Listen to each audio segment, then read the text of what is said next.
প্রকাশ করেছিলেন, আপনি এই করুন আপনার ভালো হবে, এই করুন আপনার ভালো হবে, এই করলে আপনার সমস্যার সমাধান হবে। নানা মুনি নানা মত দিয়ে দিলেন। পরীক্ষিত মহারাজ কি বললেন? যে আপনারা দৈন্য করে বললেন, আপনারা সকলে যে যা মতামত দিলেন, আপনারা সবাই তো ধর্মজ্ঞ, আপনারা সবাই ঠিক ঠিকই বলেছেন, কিন্তু এই অল্প সময়ের মধ্যে আমার কি এতগুলো নিয়ম পালন করা সম্ভব? মনীষীগণ বুঝলেন যে পরীক্ষিত মহারাজই ঠিক কথা। তাহলে নানা মুনি নানা মত পোষণ করলেন, কিন্তু শুকদেব গোস্বামীপাদ যখন আসলেন, এক বাক্যে মুনি ঋষিগণ সবাই দাঁড়িয়ে উঠে সেই 16 বছরের যুবক শুকদেব গোস্বামীপাদকে লক্ষ্য করে দাঁড়িয়ে বললেন, হে পরীক্ষিত মহারাজ, তোমার সমস্ত প্রশ্নের স্বয়ং ওই শুকদেব গোস্বামীপাদ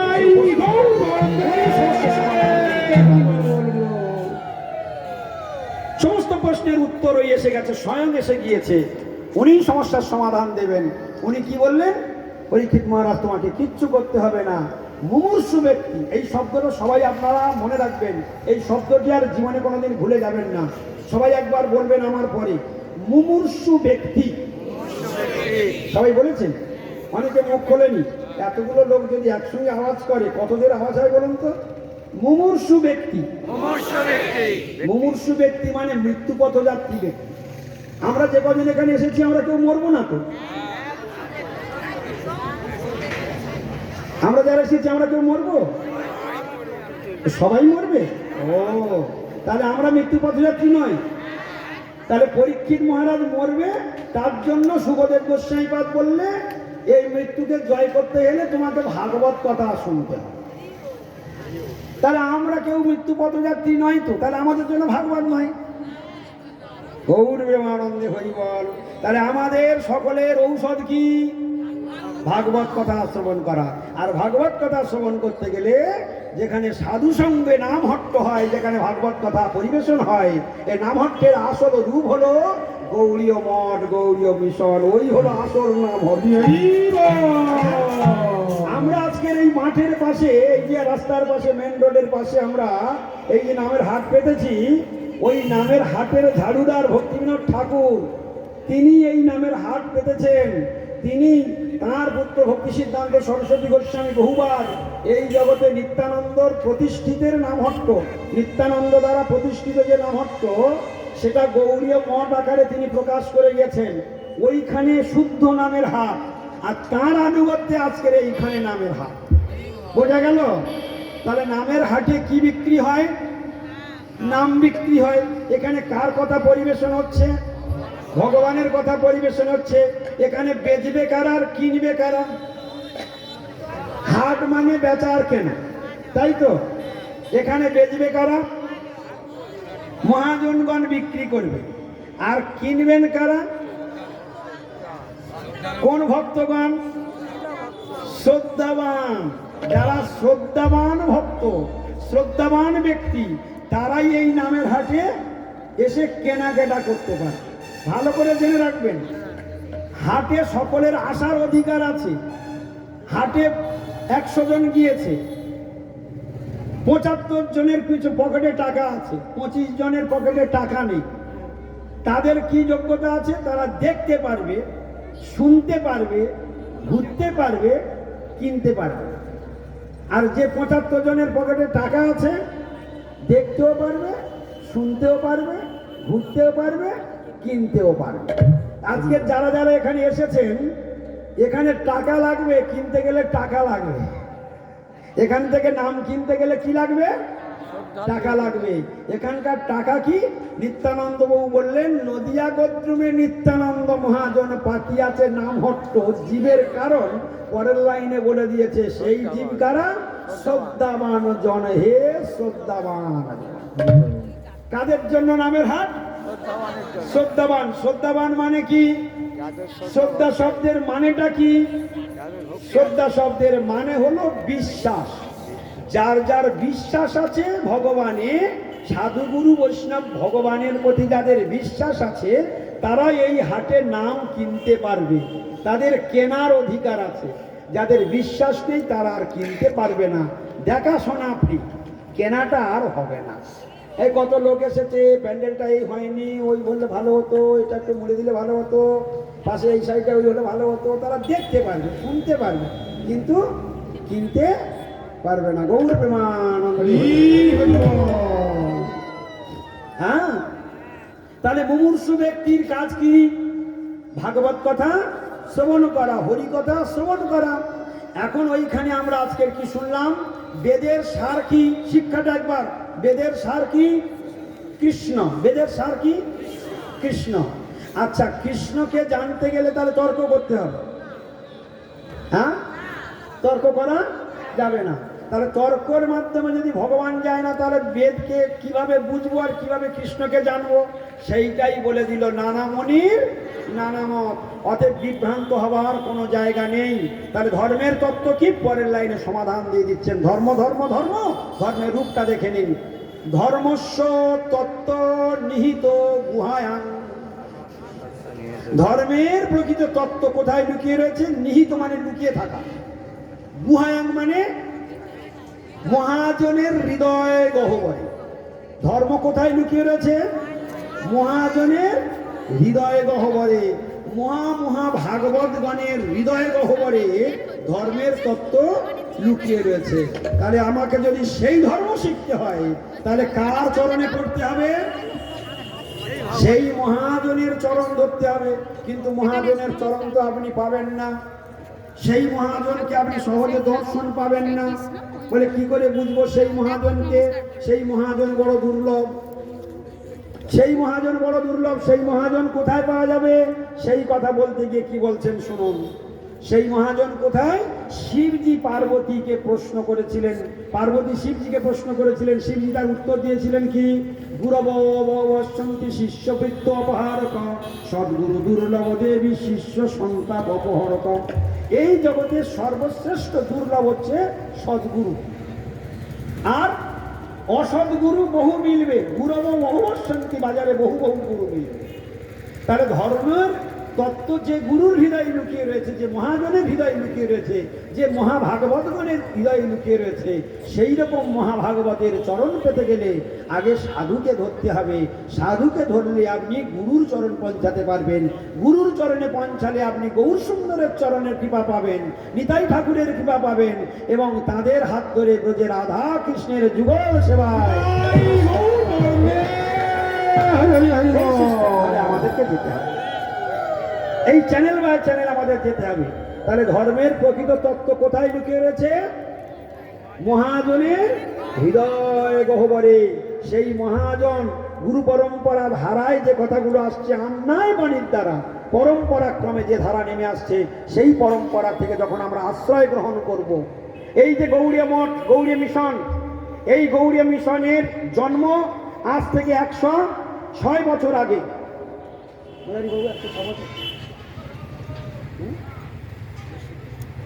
106 বছর, 8 বছর হবে। দেখুন গৌড়ীয় মিশনের জন্ম, গৌড়ীয় মঠের জন্ম, এটা জেনে রাখবেন। 107 বললাম, 106 কি 7? তো 7 বছর আগে, 107 বছর আগে গৌড় মিশনের জন্ম হয়েছে। কথাটা ভালো করে বুঝবেন। তাহলে এটা আজকের সংস্থা নয়। সেই গৌড় মিশনের আনুগত্যে আজকে দক্ষিণ 24 পরগনা গৌড় মিশন নামট্ট সংঘ গ্রাম থেকে গ্রামান্তরে শহর নগর তোলপাড় করে ঘুরে বেড়াচ্ছে। এই ধারাটি এমন একটি ধারা, আপনারা ভালো করে মন দিয়ে শুনে নিন।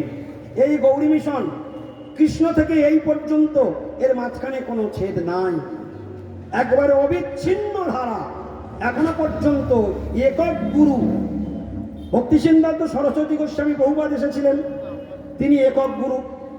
তারপরে তিনি দিয়ে গেছিলেন ভক্তিপ্রসাদ পুরী গোস্বামী ঠাকুরকে। ভক্তিপ্রসাদ পুরী গোস্বামী ঠাকুর এই গৌড়ী মিশন প্রতিষ্ঠা করেছেন।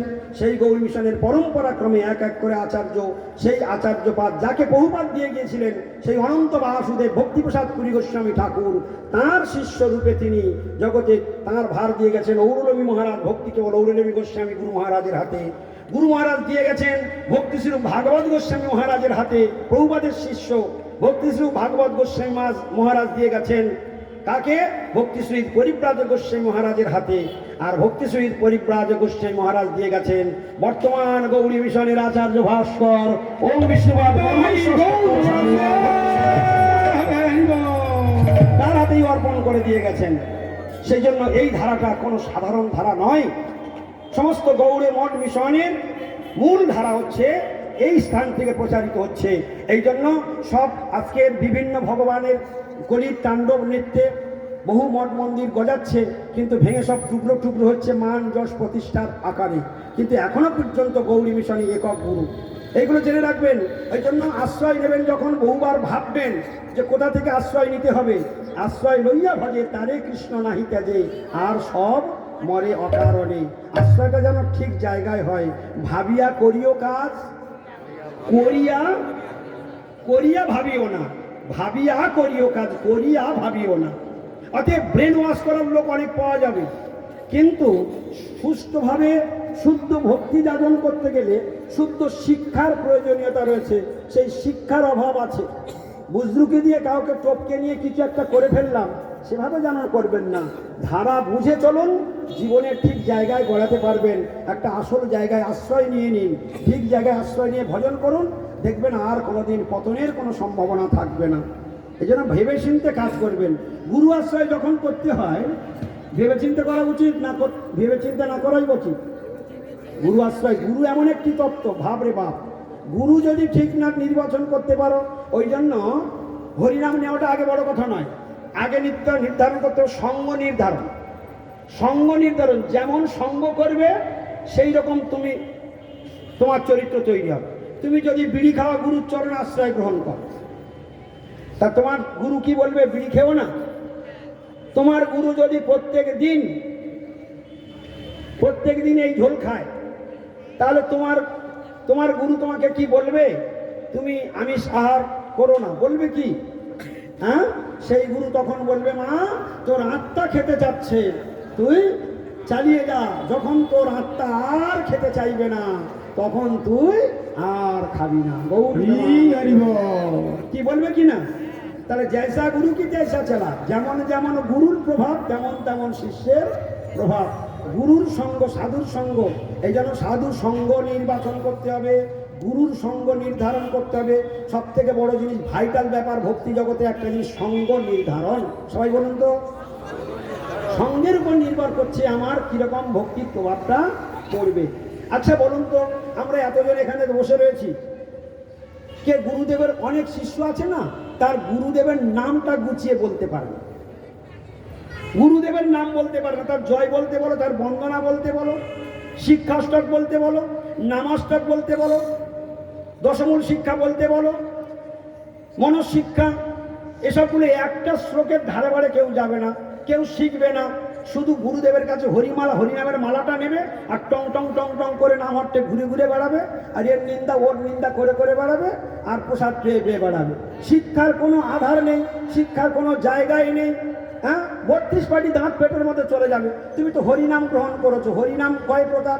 হরিনামের 10টা অপরাধ কই তুমি বলো দেখি। আমি এখানে গ্যারান্টি দিয়ে বলে দিতে পারি, যত ভক্ত এসেছে এর মধ্যে 100 জনের মধ্যে 90 জন নাম অপরাধ জানে। তার নাম কেন হচ্ছে না আমাদের? হ্যাঁ, যখন গুরুদেব হরিনাম দেয় তখন 10টা নাম অপরাধ একটা বই দিয়ে দেয় না অপরাধের? তার 10টা নাম অপরাধ কে জানে? হরিনাম কি করে বলবে? কোটি জন্ম হরিনাম করলে পার হতে পারবে না। সেই 10টা নাম আমাদের প্রথম নাম অপরাধ কি তুমি জানো? প্রথম নাম অপরাধ কি? সাধু নিন্দা। প্রথম নাম অপরাধ হচ্ছে সাধু নিন্দা। আর আমরা সাধু নিন্দা করবই করি, ওটা আমাদের স্বভাবে আছে, কি ঠিক কি না?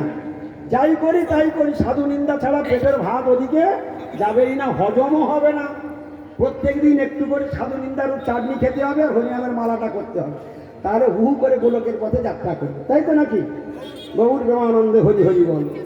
এই জন্য কাউকে না করে নিন্দা, কৃষ্ণ কৃষ্ণ বলে, অজেয় চৈতন্য সেই জিনিবে হেলে। যদি কোনোদিন কোনো সময় মনের অজান্ত সাধু নিন্দা হয়ে যায়, মনে মনে তার কাছে ক্ষমা চাওয়া উচিত। সে যদি বেঁচে থাকে তার চরণে গিয়ে পরে ক্ষমা চাওয়া উচিত। ক্ষমা না চাইলে তুমি রেহাই পাবে না, তুমি যত বড় দাঁড়িয়ে হও না কেন। কারুর চরণে অপরাধ করতে যেও না। বৈষ্ণব বড় সাংঘাতিক বস্তু। বৈষ্ণব চিনিতে না রে দেবের শকতি। বৈষ্ণব ছোট বৈষ্ণব বড় বৈষ্ণবের বিচার করতে হবে না। এই যারা আপনারা এখানে এসেছেন আপনারা সবাই বৈষ্ণব। বাস্তবিক পক্ষে এই গাছপালাগুলো, পশু পাখি, কীট পতঙ্গগুলি সবাই বৈষ্ণব। এখানে যারা এসে সবাই বৈষ্ণব। আপনারা মানেন কথা? যতজন এসে সবাই বৈষ্ণব। পশু পাখি, কীট পতঙ্গ, ওই পুকুরের মাছগুলোও বৈষ্ণব। কুকুর বিড়ালগুলো বৈষ্ণব, ইঁদুর বাঁদর টিকটিকি সাপ মশা আরশোলা ব্যাঙ সব বৈষ্ণব। বলে কেন প্রভু? বলে হ্যাঁ, বিষ্ণুর অংশই হলো বৈষ্ণব। এটা একদম সর্বজনবিদিত, এটা সার্বিক বিচার। ওই জন্য সর্বজীবের সম্মান দিবে জানি কৃষ্ণ অধিষ্ঠান। হরিভজন করে কি হবে? হরিভজনের তত্ত্ব বোঝে না। আরে ভাই, তুমি যার নিন্দা করছো ওর মধ্যে কে বসে আছে বলো তো? তাহলে তুমি আরতি, যার আরতি নাড়ছো, ঘন্টা নাড়ছো, ও কার আরতি করছো? তুমি ভগবানের আরতি করছো। আর তার নিন্দা করছো, ওর ভেতরে কে বসে আছে? ও, তাহলে ওখানে ওই জন্য গৌর সুন্দর বলেছে, এরা আমার কিরকম ভক্ত জানো? কিরকম ভক্ত? এক হাতে আমার মাথায় ঢিল মারে আর এক হাতে আমার পায়ে ফুল জল দেয়। গৌর প্রেমানন্দ।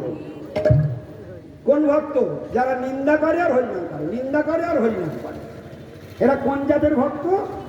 এক হাতে কি করে মাথায় ঢিল মারে আর এক হাতে আমার পায়ে ফুল জল দিয়ে দেয়। গৌর প্রেমানন্দ হরি বল। তাহলে গোবিন্দ খুব খুশি হয়ে যাবে। হ্যাঁ, এরকম না। সকলকে আগে দর্শনটা তৈরি করুন। কাউকে শত্রুতা করবেন না, কারোর বেশি মিত্রতা করতে হবে না, কারোর বেশি শত্রুতাও করতে হবে না। নিউট্রাল হয়ে যাও। কারোর দোষ তুমি দেখতে যেও না। একটা জিনিস ভুলে যাবে না, পুড়ে মরে যাবে, পুড়ে মরে যাবে। পাপ তো কোনো হতেই পারবে না। তুমি যাকে দোষ দর্শন করছো, গোবিন্দ তার দোষ দেখে না। তাহলে কে সে উদ্ধার পাবে না? পাবে না। তুমি যার দোষ দেখছো, গোবিন্দ যদি তার দোষ না নেয়। আরে ভাই, তুমি কোন চুনোপুটি? স্বয়ং যমালয়ের বিচারকের নাম কি? সবাই একবার বলুন। যমরাজ। তার অপর নাম কি? ধর্মরাজ। ধর্মরাজ কি বলেছে? আমরা কার নিন্দা করি? ধর্মরাজ কি বলছে? বলছে শোনো দূতগণ, দূত আশ্রিত হে দূতগণ, তোমরা মন দিয়ে শ্রবণ করো। যদ ভালং গোপীচন্দন লাঞ্ছিতং জলদিন্ধন। কি বলে দিল? হে দূতগণ, মন দিয়ে শ্রবণ করো। যদ ভালং মানে যার কপাল, ভাল মানে কি? কপাল। যদ মানে যার। তাহলে যদ ভালং বলে দেখি, মানে যার কপাল। বলে গেল যদ ভালং গোপীচন্দন লাঞ্ছিতং। কি লাঞ্ছিত করা আছে? গোপীচন্দনের দ্বারা সুন্দর উজ্জ্বল। কিরকম তিলক? জলদিন্ধনবৎ। দূর থেকে আসছে বৈষ্ণব, দেখা যায় মানে জলজল করছে, তিলক জলজল করছে, একবারে জলজল তিলক। জলদিন্ধনবৎ, উজ্জ্বল তিলক, জ্বলন্ত অগ্নিকাষ্ঠের ন্যায় তিলক, জলদিন্ধনবৎ। যমরাজ দূতদেরকে বলছে, সোপি তেজ দূরে, তাকে দূর থেকে পরিত্যাগ করো। প্রযত্নত হও, প্রণাম করতে করতে, তাকে দূর থেকে প্রণাম করতে করতে পালিয়ে এসো। তাকে আমার কাছে ধরে আনবে না। আচ্ছা, তিলক দেখে বলেছে, যমদূতদেরকে বলেছে, যার কপালে তিলক দেখবে তাকে বিচার করবে, ও বৈষ্ণব কি বৈষ্ণব না, এরকম বললো? কি বলেছে? তিলক দেখলেই প্রণাম করে পালিয়ে আসবে। তিলক দেখলে প্রণাম না করে পালিয়ে আসতে বললো? কি করতে বলেছে? প্রণাম করে পালিয়ে আসতে বলেছে। খুব ভালো করে বুঝবে। তাহলে তাদেরকে ধরে নিয়ে যেতে নিষেধ করেছে। আর কাদের ধরে আনতে বলেছে সেটাও বলি। হ্যাঁ, কাদের ধরে আনবে? বলে তান আনয়ধ্যম। যমরাজ বলে দিচ্ছে তান আনয়ধ্যম, তাদেরকে আমার কাছে ধরে নিয়ে এসো। অসত বিমুখান মুকুন্দ পদারবিন্দ মকরন্দ রসাদ অজস্রম নিষ্কিঞ্চনৈর পরহংস কুলৈর সঙ্গই জুষ্টাদ গৃহে নিরবর্তমণি বদ্ধ তৃষ্ণান। যারা এই সংসার চক্রে পড়ে রয়েছে, মস্ত মানে একদম মুন্ডু গুঁজে পড়ে রয়েছে, ওই ধ্যান, ওই জ্ঞান, ওই স্বপ্ন, নিষ্কিঞ্চন বৈষ্ণবগণের সঙ্গ করে না, হ্যাঁ, তাদেরকে আমার কাছে, তান আনয়ধ্যম, তাদেরকে আমার কাছে ধরে নিয়ে আসো। আর কাদের ধরে নিয়ে আসবে? কাদের ধরে নিয়ে আসবে? হচ্ছে জিহ্বা নবক্তি ভগবত গুণনাম ধেয়। কাদের কাদের ধরে নিয়ে আসতে বলছে শুনে নিন। জিহ্বা নবক্তি, জিহ্বা আছে অথচ বলে না, জিহ্বা আছে অথচ জিহ্বা নবক্তি ভগবত গুণনাম ধেয়। ভগবানের নাম রূপ গুণ লীলা ধ্যান করে না, মুখে বলে না। ভগবত গুণ নাম ধেয়, গুণ নাম ধ্যেয়ং, ভগবানের গুণের কথা স্মরণ করে না, ধ্যান করে না, নাম করে না। জিহ্বা ভক্তি, ভক্তি মানে বলার ক্ষমতা আছে, জিহ্বা ভক্তি, কিন্তু নভক্তি কশ্চিৎ, তবু কখনো বলে না। তা নানের ধম, তাকে আমার কাছে ধরে নিয়ে আসো। মনে থাকবে কথাগুলো। তাহলে যাদের মুখে ভগবানের নাম উচ্চারণ হয় না তাদেরকে কি করতে বলেছে? কে বলেছে ধরে আনতে?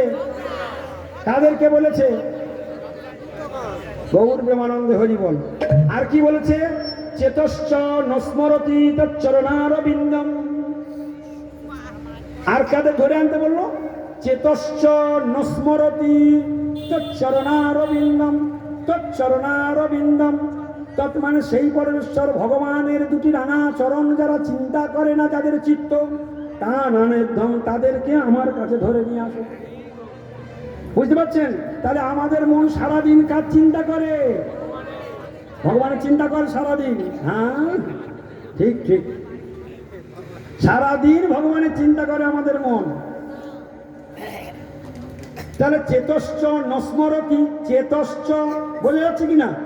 চেতস মানে চিত্ত, নস্মরতি মানে কি? স্মরণ করে না। চেতশ্চ নস্মরতি তচ্চরণারবিন্দম, সেই ভগবানের চরণ চিন্তা করে না। তা নানেদম, তাকে আমার কাছে ধরে নিয়ে আসো। আর কি বলল? শ্রীকৃষ্ণায় ননমতি যস্যির একদাপি, কৃষ্ণায় ননমতি যস্যির একদাপি, কৃষ্ণায় ননমতি, কৃষ্ণায় ননমতি যৎশির একদাপি। যৎশির, যৎশির, যৎ মানে যার, শির মানে মস্তক। কৃষ্ণায় ননমতি, কৃষ্ণকে একবারও নমস্কার করে না, কৃষ্ণকে প্রণাম করে না। যৎশির, যার মস্তক। কৃষ্ণায় নমতি নমতি যৎশির একদাপি তানানেদম, তাকে আমার কাছে ধরে আনো। মনে রাখবে কার কার ধরে নিয়ে যেতে বলছে? আর কার কার বলেছে? অসত অকৃত বিষ্ণু কৃত্যান, অসত অকৃত বিষ্ণু কৃত্যান। খুব ইন্টারেস্টিং কথা। কাদের ধরে নিয়ে যেতে বললো? অসত অকৃত। সবাই একবার বলুন অকৃত। অকৃত মানে কি? অকৃত মানে করে না, কৃত মানে করা, অকৃত মানে করে না। বিষ্ণু কৃত্যান, সবাই বলুন বিষ্ণু কৃত্যান মানে ভগবান বিষ্ণুর সুখের জন্য, কৃষ্ণের সুখের জন্য যে সারা দিনে কোনো কিছু করে না, অকৃত করে না।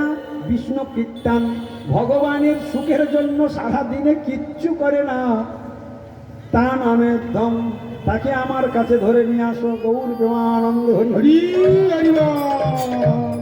জয় জয় ভগবান কৃষ্ণচন্দ্র কি জয়। তাহলে ধরে যদি আনতে হয়, কাকে ধরে আনতে হবে? হ্যাঁ, কাদেরকে ধরে আনতে হবে বলেছে? আর কাকে ধরে আনতে হবে না? যার কপালে উজ্জ্বল তিলক দেখবে তাকে দূর থেকে প্রণাম করে পালিয়ে আসবে। এখন যদি বিড়ি খেতে লোক তিলক করে ঘুরে বেড়ায় তাহলে কি হবে? সে কিন্তু বেঁচে যাবে। হ্যাঁ, সেও বেঁচে যাবে, সে বেঁচে যাবে, এই যাত্রায় বেঁচে যাবে। যমরাজ তাকে ধরে নিতে বারণ করেছে। তো যার কপালে তিলক আছে, মুরারি বাবু আসবেন, তার মুখ থেকে আপনারা শুনবেন উনি কি সিদ্ধান্ত দেন। এখন যমরাজ তো বলে দেয়নি ওই বিচার করবে সেই বিচার করবে, ওটা তো আর বলে দেয়নি। হ্যাঁ, তিনি বলে দিচ্ছেন যে যার কপালে উজ্জ্বল তিলক দেখবে তাকে দূর থেকে প্রণাম করে পালিয়ে আসবে। এখন দেখুন এই প্রসঙ্গে কয়েকটি গল্প আছে। একজন চোরকে পুলিশ তাড়া করেছে, পুলিশ পিছনে ছুটতে, চোরও ছুটতে ছুটতে ছুটতে ছুটতে ছুটতে চোরটা এসে সঙ্গে সঙ্গে একটা পাশে ভাগবত ধর্মসভা হচ্ছিল, তার মধ্যে ঢুকে বসে গিয়েছে। যেই ঢুকে বসে গেছে সেখানে তখন ফোঁটা দেওয়া চলছিল, আর সঙ্গে সঙ্গে তার কপালে, সে চোরের কপালে ফোঁটা পড়ে গেল। পুলিশ এসে দেখছে এর মধ্যে কে ঢুকলো কে ঢুকলো কে ঢুকলো। আরে দেখা গেল তো সকলের কপালে ফোঁটা। ওর কি ভাগ্য যে ভগবানের, দেখো ভগবানের চরণাশ্রয় এখন করেনি, চোর এসে শুধু সাধুর দলে ঢুকে বসেছে, যেই বসেছে ফোঁটা পড়ে গিয়েছে। আর যেই ফোঁটা পড়ে গিয়েছে পুলিশ বল ছুটে এসে দেখছে কোথায় গেল, এই পরে ঢুকলো না কোথায় ঢুকলো, দেখছে সকলার কপালে ফোঁটা আছে, কার কপালে ফোঁটা নেই, কার কপালে ফোঁটা নেই। মা দেখছে তো সকলের কপালে ফোঁটা আছে। যখন সকলের কপালে ফোঁটা গেল তখন দেখলো যে তাহলে এখানটাই নেই, তাহলে অন্যদিকে পাঠিয়েছে, পুলিশগণ অন্যদিকে চলে গেল। আর ওর বুকের মধ্যে হ্যাঁ এরকম হচ্ছে যে কি অবস্থা হবে, কি অবস্থা হবে। এ যাত্রায় কেটে বলল। সেই দিন থেকে সেই চোরের মনে হলো আমি বড় চোর, আমি কোনোদিন সাধু হই নাই, সাধুর দলে ঢুকে বসেছি, একটা ফোঁটায় যদি আমার জীবনে বাঁচাতে পারে। আরে যারা সারা জীবন গোবিন্দের চরণে পড়ে ভজন করছে তাদের কি দশা হবে।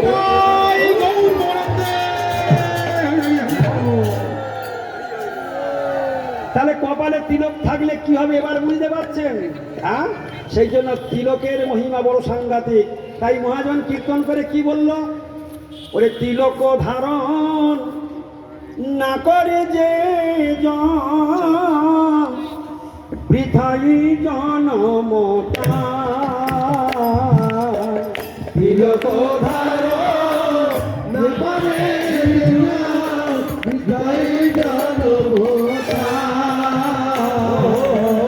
তিলক ধারণ না করে যে জন বৃথাই জনমতা, তিলক ধারণ না করে যে জন বৃথাই জনমতা।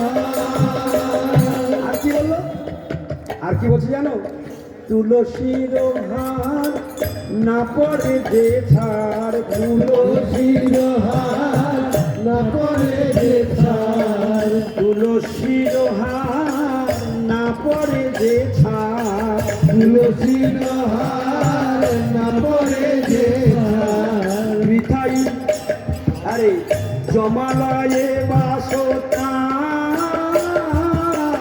জমালয়ে বাসতা, তুলসীর হার না পরে যে ছাড়, তুলসীর হার না পরে যে ছাড়, জমালয়ে বাসতা, জমালয়ে বাসতা, তিলক ধারণ না করে যে জন, তিলক ধারণ না করে যে জন বৃথাই জনমতা, তিলক ধারণ না করে যে জন বৃথাই জনমতা। দেখুন মহাজনের বাণী হৃদয় কাড়া বাণী, তাই না? মহাজনের বাণী সরাসরি বলে দিয়েছেন। এক সময় এই তিলক যে কত বড় জিনিস। আচ্ছা বলুন তো, স্বয়ং ভগবানের কপালে তিলক আছে কি না? আছে না? কৃষ্ণের কপালে তিলক নেই? আচ্ছা মহাপ্রভুর কপালে তিলক ছিল না? যেই গৌর সেই কৃষ্ণ। আমার গৌর সুন্দর, আমার বাপের নাম কৃষ্ণ, আর আমরা সেই বাপের বেটা।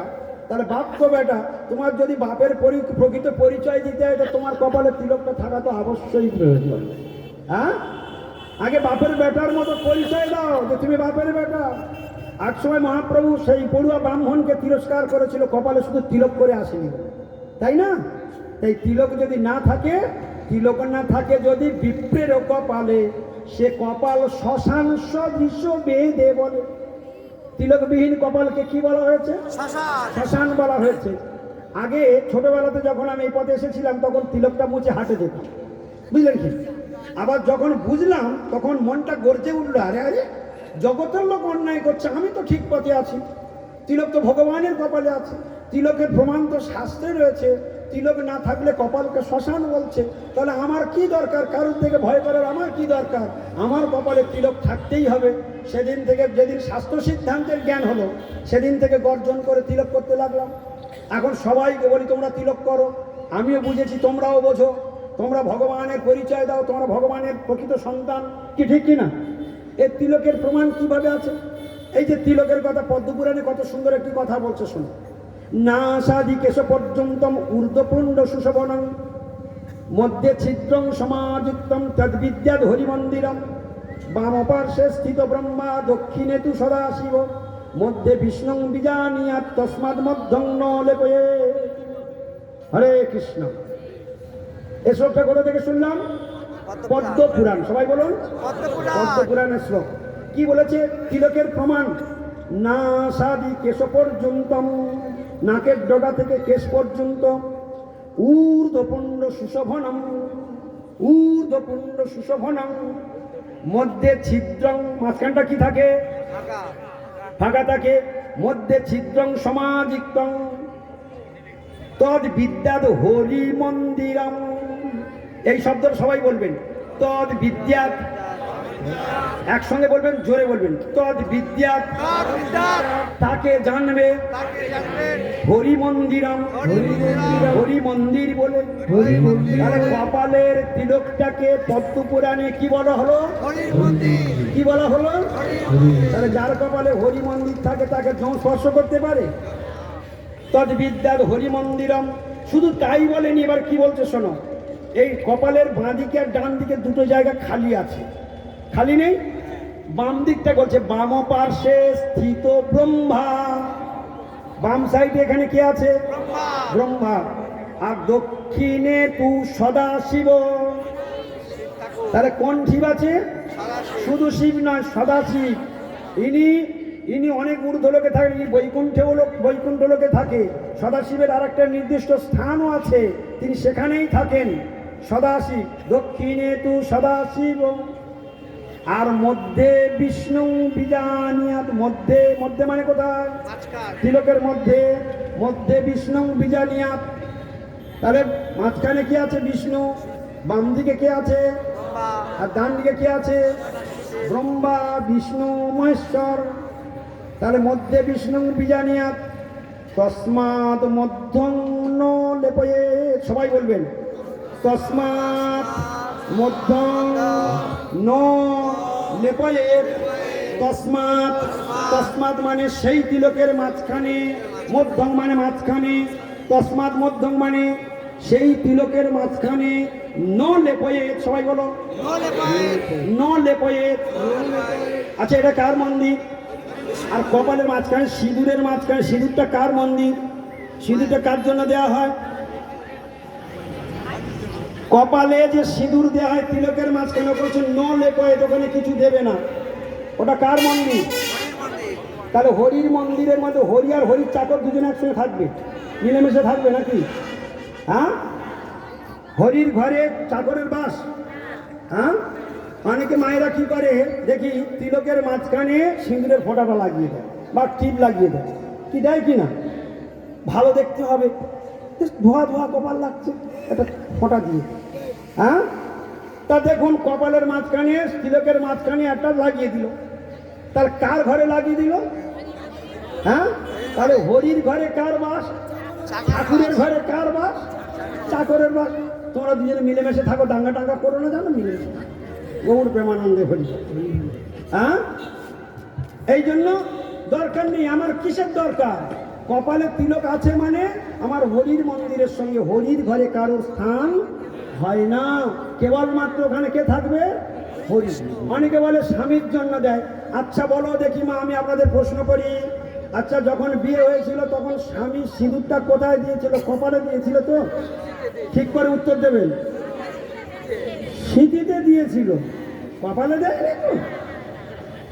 তাহলে তোমরা দেখো, স্বামীর জায়গা স্বামীর জায়গায় থাক, আর আমার গোবিন্দ গোবিন্দের ঘরে থাক। কেন এরকম উল্টা পাল্টা করে নিজের বিপদ ডেকে আনছো বাবা? গৌর প্রেমানন্দ হরি বল। এই জন্য ভালো ভালো ভালো, ওই ভালো বেশি ভালো ভালো নয়, অত ভালো করে গোবিন্দের চরণে যাবে, গোবিন্দের কাছে যাবে, গোবিন্দ তোমায় পছন্দ করবে না। ভালো করে জেনে রাখো, গোবিন্দ তোমায় পছন্দ করবে না, কারণ সেটা মনে রাখা উচিত। হরে কৃষ্ণ। তাহলে আমার কার ভালো হতে হবে? গোবিন্দের কাছে ভালো হতে হবে না স্বামীর কাছে ভালো হতে হবে? হ্যাঁ, আর স্বামীর জায়গা স্বামীর থাক, আর আমার গোবিন্দের জায়গা গোবিন্দের থাক। গৌর প্রেমানন্দে হরি হরি। এখন আমি এই পর্যন্ত হরি কথা বিশ্রাম রাখি। ও একটা প্রশ্ন এসেছিল, একটু 5 মিনিট জানো। আমার ভাই সর্বদাই কৃষ্ণ সেবায়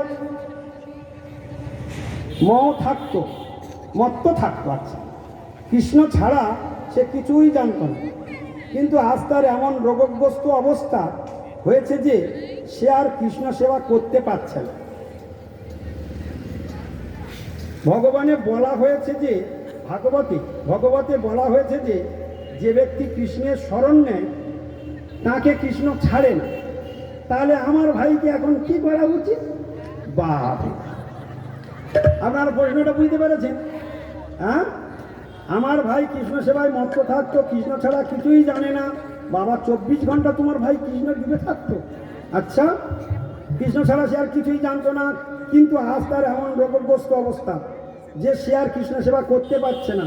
ভাগবতে বলা হয়েছে যে ব্যক্তি কৃষ্ণের শরণ নেয় তাকে কৃষ্ণ ছাড়ে না। তাহলে আমার ভাইকে এখন কি করা উচিত? কি প্রশ্নের উত্তর আপনাদের কাছে আছে? হ্যাঁ, হরে কৃষ্ণ। দেখুন, ভালো করে শুনে নিন। ভগবান যেমন কর্ম তেমন ফল। মনে রাখবে, এ জন্মে কৃষ্ণ সেবা করেছে, প্রারব্ধ কর্মফল, অপ্রারব্ধ কর্মফল। শর্ট বলে দিচ্ছি, প্রারব্ধ কর্মফল, অপ্রারব্ধ কর্মফল।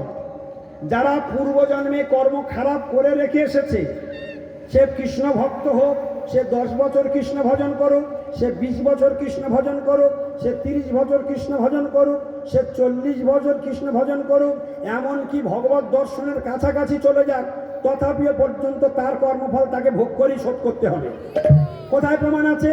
নামাষ্টকের মধ্যে বলা আছে, রূপ গোস্বামী পাদ বলে দিয়েছেন 4 নম্বর শ্লোকে, যদ ব্রহ্ম সাক্ষাৎ কৃতিনিষ্ঠ আপি বিনা সময়াপি বিনা ন ভোগই, বিনা ন ভোগই।